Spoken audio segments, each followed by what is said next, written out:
계속해서 우리 구역 공과를 하겠습니다. 우리 지난주에 이어서 교회의 3대 표지의 내용인데요. 교회의 3대 표지라고 하는 것은 교회가 참 교회임을 드러내는 세 가지의 증거죠. 어떤 교회가 참된 교회냐 하는 이러한 질문 앞에 교회는 이러한 답을 내놓아야 된다고 하는 것이고요. 그래서 교회의 특성과 비교할 때 교회의 특성은 보이지 않는 교회, 무형교회의 특징을 말한다고 하면 교회의 3대 표지는 외형적인, 보이는 교회, 외형적인 교회의 특성을 말하고 있는 것이라고 여러분 말씀을 드렸습니다. 그래서 교회의 3대 표지는 지난주에 말씀에 참된 전파, 그리고 성례의 정당한 시행, 오늘 공부할, 그 다음에 권정의 신실한 시행이죠. 이 세 가지의 증거입니다. 그래서 오늘 이 성례의 정당한 시행에 대해서 말씀을 드리고, 그 다음에 권정의 신실한 시행에 대해서 말씀을 드립니다. 이 성례의 정당한 시행을 교회가 해야 된다는 말입니다. 성례라고 하는 것은 세례와 성찬을 말하죠. 세례와 성찬. 이 성례는 이 세례와 성찬 이 두 가지가 있습니다. 그래서 교회는 여러 가지 예식을 행하는 것 같지만 실제로 성경에 말씀하고 있고 예수님께서 우리에게 가르쳐 주신 성례는 두 가지밖에 없어요. 이 세례와 성찬입니다. 그러나 천주교는 칠성례라 그래가지고 7가지가 있다고 말하고요. 이렇게 이 성경을 떠난 이러한 주장들이 참 많이 있는데, 그러나 우리 개혁주의 교회에서는 분명히 이러한 성례에 대해서 말할 때 두 가지를 말하고 있는데, 그것이 바로 세례와 성찬을 말하고 있는 것입니다. 마태복음 28장 19절에 보니까 그러므로 너희는 가서 모든 민족으로 제자로 삼아 아버지와 아들과 성령의 이름으로 세례를 베풀고 라고 말했죠. 예수님께서 승천하시기 전에 우리에게 말씀해 주신, 가르쳐 주신 그런 내용이죠. 그리고 마가복음 14장 22절과 24절에 보니까 그들이 먹을 때 예수께서 떡을 가지사 축복하시고 떼어 제자들에게 주시며 이르시되 받으라, 이것은 내 몸이니라 하시고, 또 잔을 가지사 감사기도 하시고 그들에게 주시니 다 이를 마시매 이르시되 이것은 많은 사람을 위하여 흘리는 나의 피 곧 언약의 피니라 라고 말씀을 했습니다. 이렇게 세례와 성찬은 예수님께서 직접 제정하신 거예요. 예수님께서 직접 제정하신 그런 성례가 바로 세례와 성찬입니다. 그래서 이 성례는 교회가 예수께로부터 직접 받은 명령이요 은혜의 방편이라고 우리가 그렇게 여기고 있는 것이죠. 그래서 이 성례라고 하는 것은 말씀과 더불어서 은혜를 받는 방법입니다. 은혜를 받는 방법이 이 말씀과 성례가 있는 것이죠. 그래서 예수님께서 잡히시기 전날 밤에 유월절을 지키면서 친히 성찬을 베풀어 주었습니다. 마지막 예수님께서 겟세마네 동산에서 잡히시기 전에, 그리고 십자가를 지기 전에 전날 밤에 마가의 다락방에서 유월절을 통하여 이렇게 친히 성찬을 베풀어 주었습니다.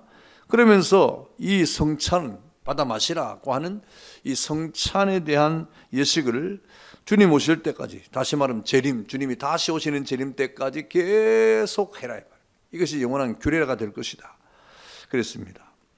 그리고 세례는 바로 승천하시기 전에 주님이 제자들에게 주신 명령이죠.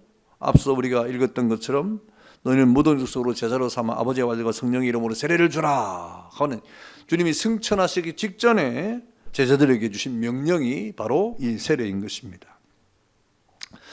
그래서 고린도전서 11장 23절과 26절의 말씀을 보니까 내가 너에게 전한 것은 주께 받은 것이니 곧 주 예수께서 잡히시던 밤에 떡을 가지사 축사하시고 떼어 이르시되 이것은 너희를 위하는 내 몸이니 이것을 향하여 나를 기념하라 하시고, 식후에 또한 그와 같이 잔을 가지시고 이르시되 이 잔은 내 피로 세운 새 언약이니 이것을 향하여 마실 때마다 나를 기념하라 하셨으니 너희가 이 떡을 먹으며 이 잔을 마실 때마다 주의 죽으심을 그가 오실 때까지 전하는 것이니라 그랬습니다. 그러니까 주님 오시는 그때까지 이 성찬을 행해야 된다 이 말이죠.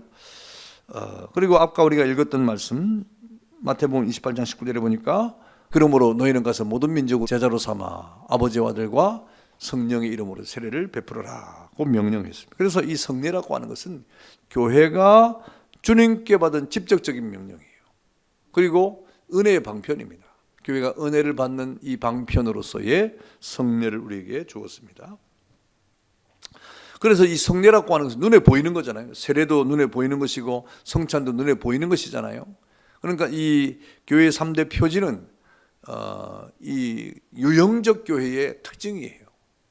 유형적 교회가 가지고 있는 아주 중요한 특징인데, 그래서 이 성례라고 하는 것은 하나님의 말씀을 전하는 데 있어서 유형적이고 가시적인 전파 행위가 바로 세례와 성찬입니다. 가시적인 그리고 유형적인 전파 행위가 바로 이 세례와 성찬인 것입니다. 사도행전 2장 41절과 42절에 보니까 그 말을 받은 사람들은 세례를 받음에 그날의 신도의 수가 3,000이나 더하더라. 그들이 사도의 가르침을 받아 서로 교제하고 떡을 떼며 오로지 기도하기를 힘쓰니라 그랬습니다. 여러분, 이렇게 말씀이 증거가 되니까 말씀을 들은 사람들이 회개하고 돌아오는 일이 벌어졌잖아요. 초대교회에서도 3,000명이 회개하고 돌아왔다 그랬습니다. 이렇게 당연히 말씀의 진수인 예수를 만나게 되면 예수를 만난 이 사람들은 표를 받게 되는데, 그 표가 무엇입니까? 바로 세례라는 거예요. 세례가 예수 믿는 사람들이 받을 표입니다. 그것이 외적으로 받는 표죠. 외적으로. 물론 세례를 줄 때 우리가 물을 찍어 가지고 세례를 주지 않습니까? 눈에 보이는 물 세례를 받게 되는데, 이 물 세례를 받는 사람들은 누가 받느냐? 예수 믿는 사람이 받는 거예요. 예수 믿는 사람이. 그러니까 예수를 만나고 그리고 예수를 믿는 자가 받을 수 있는 외형적인 표가 바로 세례라고 하는 것입니다.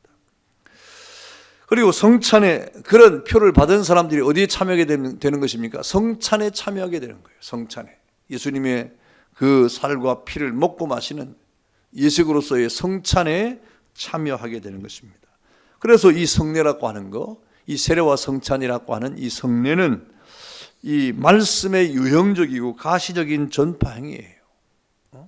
그 말씀의 중심이 예수니까 예수 그리스도를 믿는 믿음 안에서 받는 것이 세례고, 그리고 세례 받은 사람들이 성찬에 참여하는 것이 되기 때문에 바로 그 세례라고 하는, 그리고 성찬이라고 하는 성례는 바로 하나님의 말씀의 유형적이고 가시적인 전파 행위라고 말할 수 있는 겁니다. 그래서 참된 복음의 선포는 죄인이 그리스도의 속죄 공로에 연합해서 하나가 되게 함에 있다 그랬습니다. 우리가 복음을 전하는 것은 그 복음을 전함을 통해서 그 사람이 바로 죄인이잖아요. 죄인에게 복음을 전할 때 그 능력의 말씀이 그 사람을 회개하게 하고, 그리고 그 속죄의 공로의 힘에 우리가 그리스도 안에서 연합하게 하는, 그리스도 안에서의 연합이 이루어지는, 그래서 우리가 예수 믿으면 그리스도가 내 안에, 내가 그리스도 안에 거하게 되는 신비한 연합의 거룩한 은혜에 우리가 동참하게 되는 것입니다.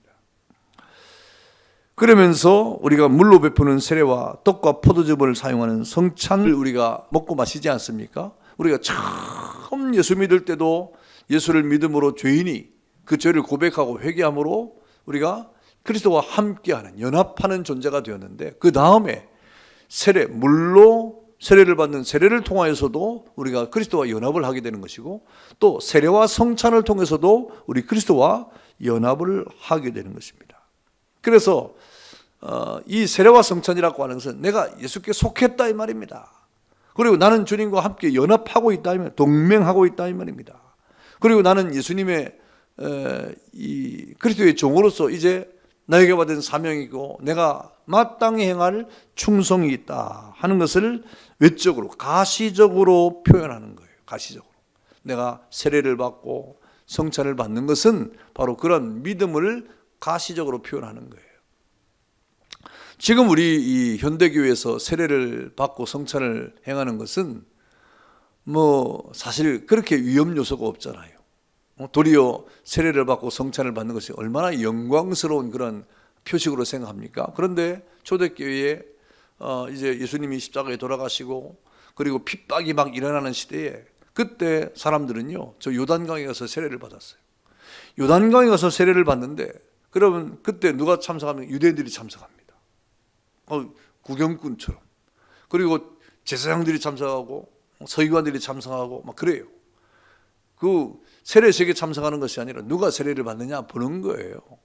그래서 세례를 받는 사람들은 바로 그 당시에 핍박의 대상이 됐습니다. 핍박의 대상. 그때 이 세례는요, 그 당시에 핍박받는 시대의 세례는 나는 예수 믿는 사람으로서 지금 죽어도 좋다고 하는 자신의 그 모든 생사, 모든 희생 이런 것들을 고백하는 그런 시간이에요. 굉장한 고백이지요. 여러분, 그래서 우리가 받는 이 세례와 성찬이라고 하는 것은 여러분 우리가 예수님과 함께 했다고 하는, 연합한다고 하는 그런 가시적인 외적인 표현입니다. 표식입니다. 그래서 우리가 예수를 믿고 예수님과 함께 동맹하고 우리가 예수를 믿음으로 주님이 내 안에 계시고 내가 주님 안에 거하는 그런 신비한 연합을 우리가 이루고 살지 않습니까? 포도나무와 가지처럼 우리가 주님께 접붙임 바 되었다 이 말입니다.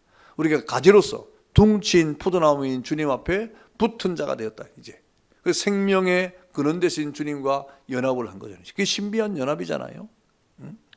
그런데 그 이후에 세례를 받고 성찬을 받는 것 또한 우리가 주님 안에 거하고 주님의 소속이 되었고 또 주님과 동맹하고 주님 앞에 나의 모든 것을 드려 충성하겠다고 하는 그런 외적이고 가시적인 표현이라고 하는 것입니다. 그러므로 말씀과 성례는 뗄래야 뗄 수 없는 관계예요. 말씀과 성례라고 하는 건요, 뗄래야 뗄 수 없는 그런 아주 중요한 관계입니다. 그래서 진정한 말씀의 전파, 우리 지난 시간에 했던 진정한 말씀의 전파는 결과적으로 세례를 베풀고 성찬에 참여시키는 결과가 나타나게 되는 거예요. 그래서 교회는 부지런히 말씀을 전파해야 돼요. 부지런히 말씀을 전파해야 돼요. 그 말씀을 부지런히 전파한다고 하는 것은 무슨 말입니까? 전도죠.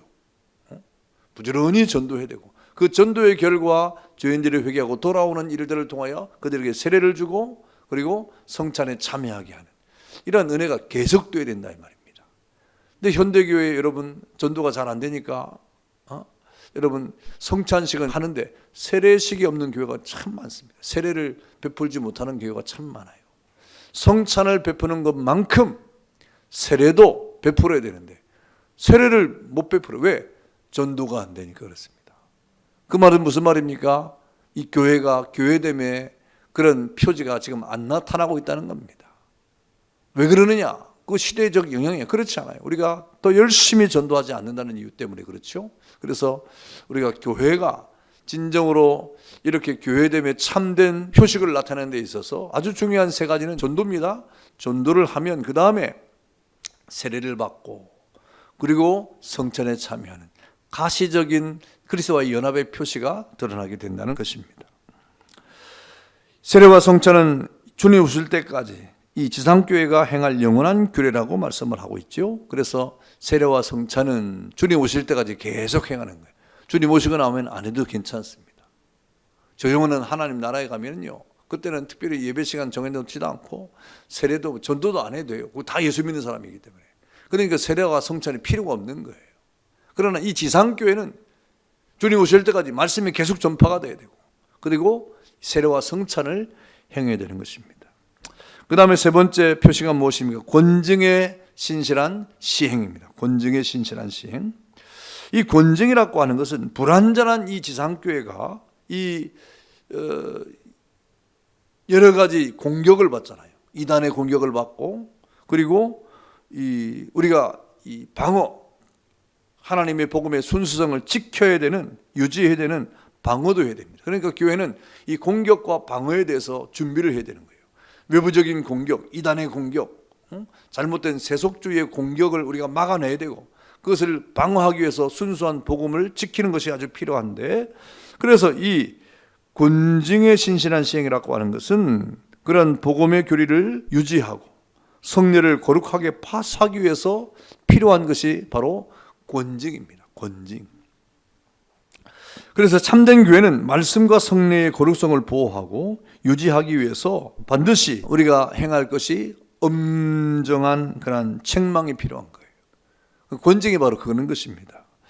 진리를 왜곡하는 교리적 범죄나 윤리에 부정한 도덕적 범죄, 그리고 이 영적인 범죄, 다시 말하면 진리를 왜곡하는 교리적 범죄, 아주 중요하죠. 이거 교회가 반드시 짚고 넘어가야 돼요. 그 다음에 도덕적 범죄도 마찬가지. 도덕적 범죄. 그리고 기타 교회를 해치는 그런 행위에 대해서도 교회는 엄한 권징을 시행해야 된다 그랬습니다.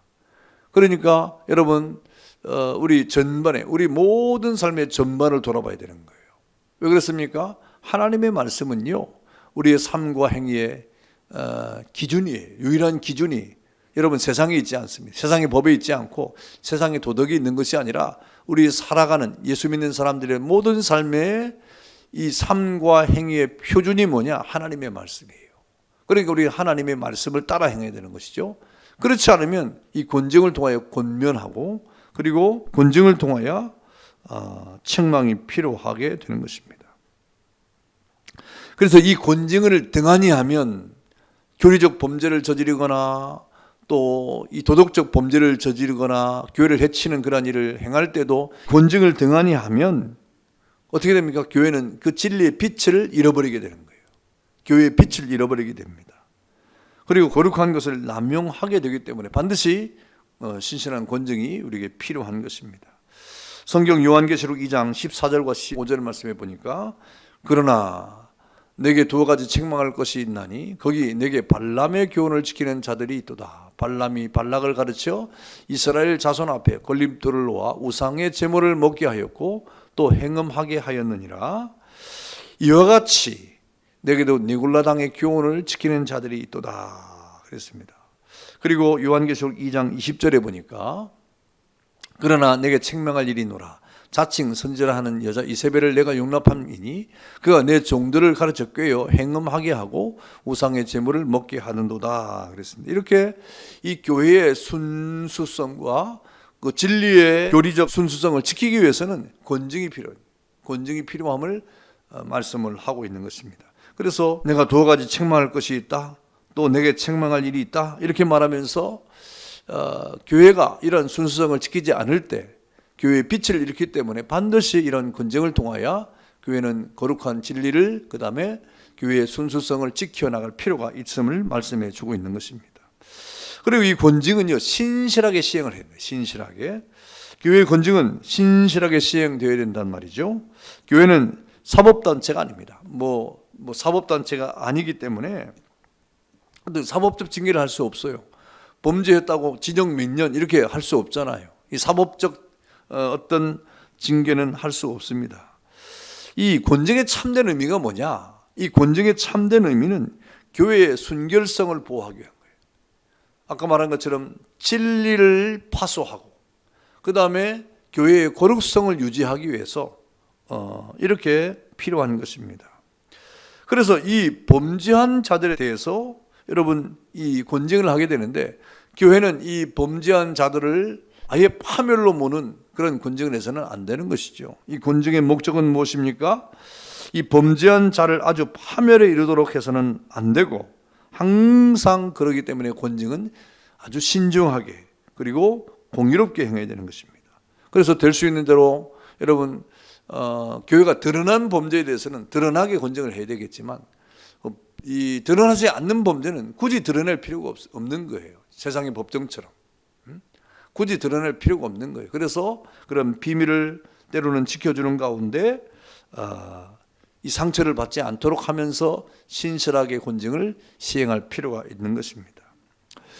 갈라디아서 6장 1절입니다. 갈라디아서 6장 1절에 보니까 형제들아 사람이 만일 무슨 범죄한 일이 드러나거든 신령한 너희는 온유한 심령으로 그러한 자를 바로잡고 너 자신을 살펴보아 너도 시험을 받을까 두려워하라 그랬습니다. 그래서 이 권징의 참된 목적은 잘못을 범한 형제, 범죄한 형제에 대해서 그를 잃어버리지 않게 하기 위한 거예요. 범죄했으니까 잃어버리도록 우리가 아마 이렇게 하면 안 되고 잃어버리지 않게 하기 위함이므로 징계하는 사람은 교회죠. 교회는 범죄한 자에 대해서 용서를 전제하고 이렇게 용서를 전제하고 징계를 해야 되고 징계받는 사람은 회개함으로 징계를 달게 받고 돌이키는 그래서 다시 온전한 성도로 회복하는 데 목적이 있는 거예요. 그러니까 이 권징은 굉장히 신실하고도 조심하며 그리고 형제를 다시 세우기 위해서 시행해야 되는 것입니다. 또한 죄는 그 특수한 그 어떤 성질상 누룩이 온 덩어리에 퍼지는 것처럼 교회 전체에 악 영향을 미칠 우려가 있습니다. 이 범죄라고 하는 것은. 그래서 어떤 사람이 범죄하면 그것을 그냥 간과해버리면 저러고 괜찮나? 이런 생각을 하는 거예요. 그러면 안 되지 않습니까? 그렇기 때문에 이 다른 사람들이 같은 잘못을 범하지 않도록 경계하기 위해서 그 모든 것에 분명한 권징이 필요하죠. 이거 안 된다. 교회에서 이런 일을 하면 안 된다. 그것은 어떤 그 당시에 도덕적 기준으로 하는 것도 아니고 사법적 잣대로 하는 것도 아니고 하나님의 말씀을 기준하고 하는 것입니다. 마태복음 18장 15절부터 17절 말씀인데요. 내 형제가 죄를 범하거든 가서 너와 그 사람과만 상대하여 권고하라. 만일 들으면 내가 내 형제를 얻을 것이요 만일 듣지 않거든 한두 사람을 데리고 가서 두세 증인의 입으로 말마다 확증하게 하라.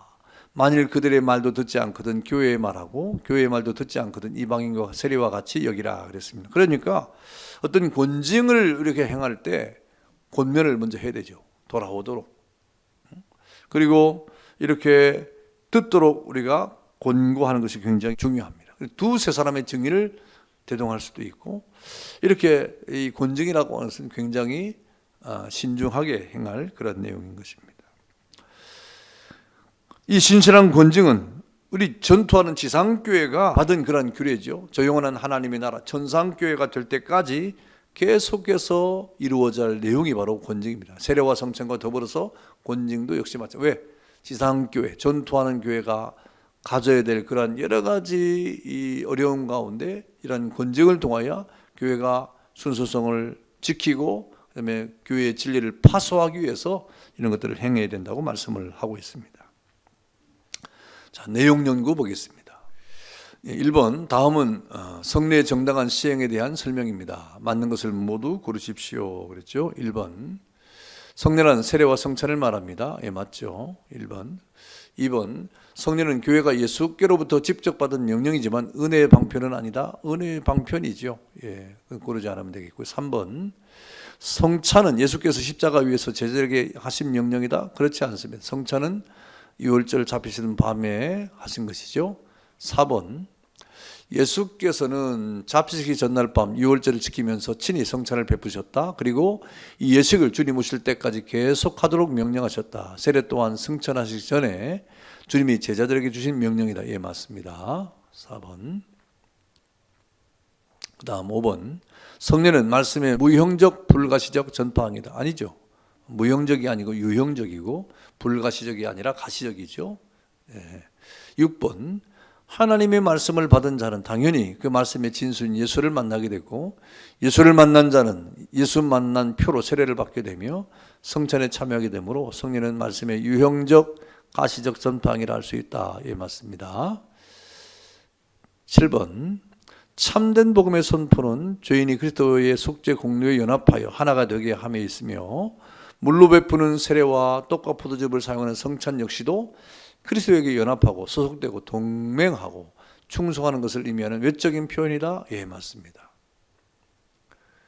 예, 8번, 말씀의 전파와 성례는 아무 관계가 없다? 아니죠. 아주 밀접한 관계가 있죠. 말씀의 전파의 결과 세례와 성찬이 결과적으로 나타나는 것이기 때문에 아주 밀접한 관계가 있죠. 9번, 세례와 성찬은 주님이 다시 오신 후에도 천국에서 계속하여 행해야 하는 규례이다. 그렇지 않습니다. 주님 오시고 난 이후에 천상의 교회에서는 말씀 전파도 세례도 성찬도 없어요. 뭐 전도 대상자가 없어요. 왜? 다 예수 믿는 사람이기 때문에 그렇습니다. 그렇지 않죠? 예. 2번,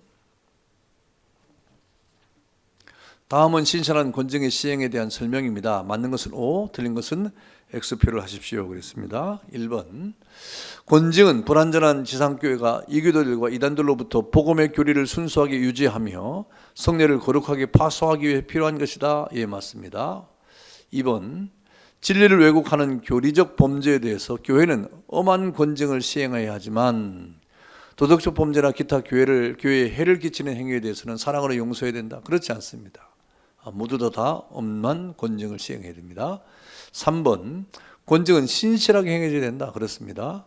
4번, 권징의 참 의미는 교회의 순결성 보호에 있으므로 범죄한 자를 정죄하여 아주 파멸에 이르게 한다. 그렇지 않죠.